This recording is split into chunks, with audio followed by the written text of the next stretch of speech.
Good afternoon on this Friday, August 22nd. I'm Yumna Naufal. These are today's headlines. Negotiations continue between Muslim Scholars Committee and Islamic insurgency groups over the release of the soldiers and policemen taken hostage during the hostilities in Arsel. United Nations Right Chief Navi Pillay lashes out at the Security Council, stating it has failed with more than 191,000 people dead since the conflict began in Syria. And fighting continues in Gaza, with the death toll mounting as Israel resumes its airstrikes on the third day after negotiations break down in Cairo over alleged ceasefire violations. Electricité du Liban is calling on its employees and contractors to return to their jobs this Monday, the 25th of August. The company has been subject to a nationwide strike from its contract workers who are protesting a decision from the company to offer full-time employment to only about 900 of the nearly 2,000 employees. EDL has asked the internal security forces to provide their employees with protection from the protesters and secure their safe entry and exit to the company's facilities. Since the protest started 2 weeks ago, contract workers have been putting up tents outside the EDL headquarters, barring employees from entering buildings and disrupting power supplies across the country. The Muslim Scholars Committee is going to hold a meeting shortly with Islamist insurgent groups over the release of army and security personnel captured in the northeastern border town of Arsel earlier this month. The committee continued its mediation with the hostage takers, and statements saying otherwise are inaccurate, saying the committee spokesman Sheikh Adnan Imama. He said any decision on suspending negotiation depends on talks that will be held later with Prime Minister Tamam Salam. Imama denied any foreign mediation to guarantee the safe release of the soldiers and policemen, but said that the committee welcomes any foreign intervention that helps end the crisis. The captives were taken to Syrian territories bordering Arsel following the days of fighting with the Lebanese army. Change and Reform Bloc MP Ibrahim Kanaan is defending his draft proposal for a constitutional amendment against fierce criticism. The proposed amendment would allow the president to be elected directly by a popular vote. The proposal has been criticized from several holds, with future MP Asim Araji saying the law should not be amended to serve the interests of only one person, hinting that Change and Reform Bloc leader Michel Aoun might think he would have better chances at being elected president through a direct vote. Change and Reform MP Ibrahim Kanaan defended the proposal, saying it would help marginalized Christians while also ending the 3-month presidential vacuum.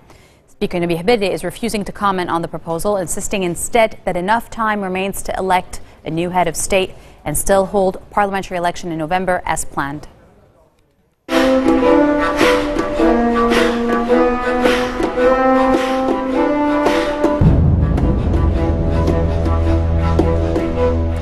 United Nations Rights Chief Navi Pillay says more than 191,000 people have died in Syria, hitting out at international paralysis on the nearly 3.5-year conflict. The South African wraps up her 6-year stint as UN Rights Chief at the end of this month and has criticized world leaders for their lethargy on a wide range of conflicts. After lashing out at the UN Security Council for what she called a lack of resolve in ending crises, Pillay said in a statement, the dwindling global interest in Syria is scandalous. This comes as the opposition National Syrian Coalition says 15 Hezbollah fighters have been killed in recent battles against Syrian rebels in the village of Flita in the Kalamoun region in Syria's mountainous border that borders Lebanon. Fighting continues in Gaza on the third day after the collapse of the week-long ceasefire, and the death toll is still mounting. The Israeli military says it carried out 20 airstrikes against rocket launchers and weapon sites earlier this month. Meanwhile, funerals were held for the 3 senior commanders of Hamas's armed wing killed by Israeli air raids yesterday. At least 31 people have been killed in Israeli strikes in Gaza, raising the overall death toll to 2,087. In addition, Hamas reportedly killed 17 suspected informants for Israel that had previously been sentenced by Gaza courts. Israel instead has mobilized 10,000 reserve soldiers to replace those involved in the current fighting, suggesting more military operations to come after Israeli Prime Minister Benjamin Netanyahu said in a statement that the Israeli offensive on the Gaza Strip might become an extended operation. Coming up next, U.S. Defense Secretary Chuck Hagel says the Islamic State group has an apocalyptic vision and it must be defeated. Stay with us.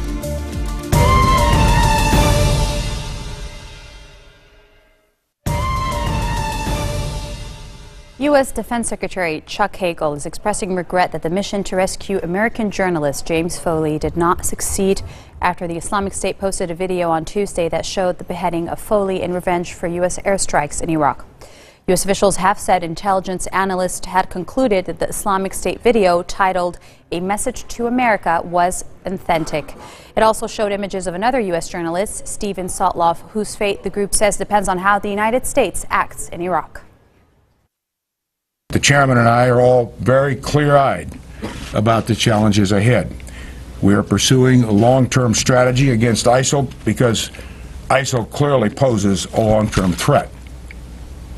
We should expect ISIL to regroup and stage new offensives. And the U.S. military's involvement is not over. President Obama has been very clear on this point. Our objectives remain clear and limited: to protect American citizens and facilities, to provide assistance to Iraqi forces as they confront ISIL, and to join with international partners to address the humanitarian crisis.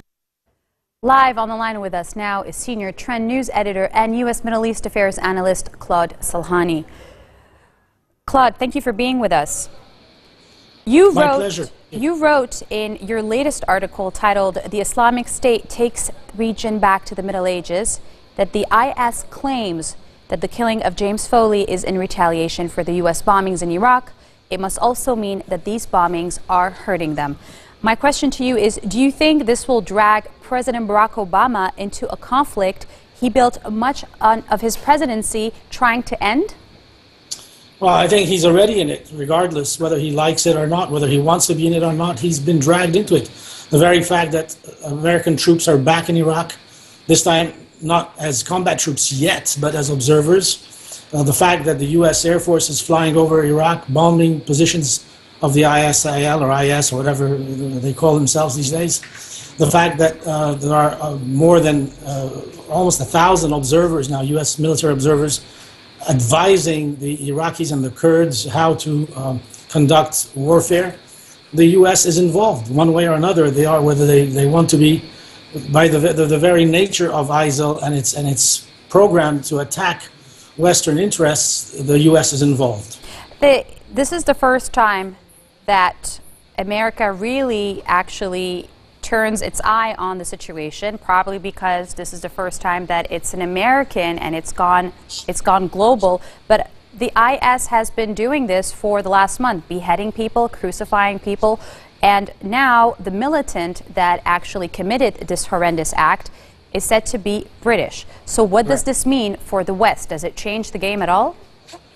Well, it changes the game only from a public point of view, that the general public is now aware of what is going on. But as you just said, there have been beheadings, there have been crucifixions, there have been selling of women as slaves. I mean, all sort of things that, as my article said, happened in medieval days, in the dark days of history. And it's happening today in 2014 in Iraq. So yes, the West is involved.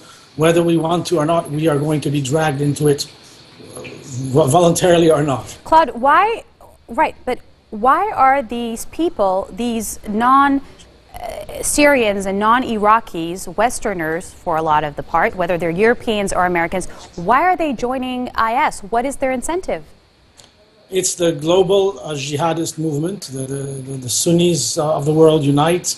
It's the equivalent of the what was the Lincoln Brigade in Spain in the Civil War, where Americans went to join to fight fascism. And you've got young Muslims going to fight against everything they believe. But what about the ones that are not Muslims, the ones that are coming to Syria, Iraq, and eventually converting? What's in it for them?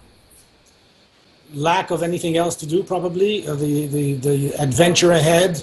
The desire to join a movement that means something to them, the lack of leadership in global movements. I mean, look at the state of the world today. What does a young person has to aspire to look up to? There are no more heroes. So this is one way for them to recruit. You recruit under the banner of Islam. Yeah. The success of IS is also changing traditional alliances.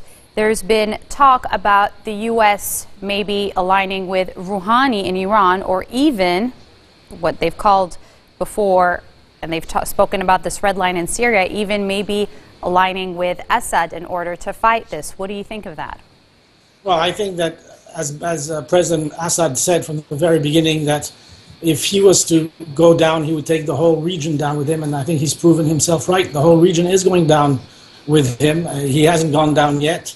But I mean, look at Syria. You just mentioned on your program a few minutes ago, 191,000 people killed, millions of refugees. I did a story yesterday on Syrian women, girls being sold off. Right. But Claude, they don't know. I mean, because there's been no video footage. There's been video footage of what's happening in Syria, but no journalists are actually allowed or have been in there and come out and been able to speak about it. A lot of them are getting killed in the process. We don't know if it's the army, the Syrian army, or whether it's terrorist groups, which is what Assad's been saying since the start, like you just said, and he's proven it true. Let me set something straight here. We don't know if it's the Syrian army or the Syrian rebels. They both went to the same schools. They both had the same instructors. They both had the same training and the same upbringing, militarily speaking. Why should one be any different than the other? I get what you're saying. I hear what you're saying. What do you think the message, what is it trying to send to the U.S.? What are they trying to provoke? Because as you said in your article, Obama, even after they have another journalist now, even after what happened to James Foley, doesn't seem like he's going to back up with the airstrikes on Iraq to help the Yazidis and the Peshmerga. So what's going to happen? Well, I wish I knew. I don't have a crystal ball. What do you expect to happen is probably a better question. I'm not optimistic at this point. At all. Do you think, you said in your article that Obama is likely to still basically have airstrikes. Do you think he will send ground troops? I don't think he will send ground troops. I don't think he needs to send ground troops. I think he should send ground troops. I think he should stick to the air part of it, the air part of the war, the intelligence gathering, and have the Iraqis and other countries concerned fight the ground war. It's their war after all. It is. However, it's becoming everybody in the Middle East's war. It's spreading borders. Yes. I don't think ISIS is. Thank you for being with us, Claude. That was U.S. Middle East Affairs analyst Claude Salhani, as well as senior Trend News editor. Thank you for being with us. This wraps up our bulletin. Let me remind you of our top stories. Negotiations continue between the Muslim Scholars Committee and Islamic insurgency groups over the release of the soldiers and policemen taken hostage during the hostilities in Arsel. United Nations Rights Chief Navi Pillay lashes out at the Security Council, stating it has failed with more than 191,000 people dead since the conflict in Syria began. And fighting continues in Gaza, with the death toll mounting as Israel continues its airstrikes on the third day after negotiations break down in Cairo. Your Friday headlines live on Future Television. I'm Minna Nofal in Beirut. Have a great weekend, and we'll see you soon.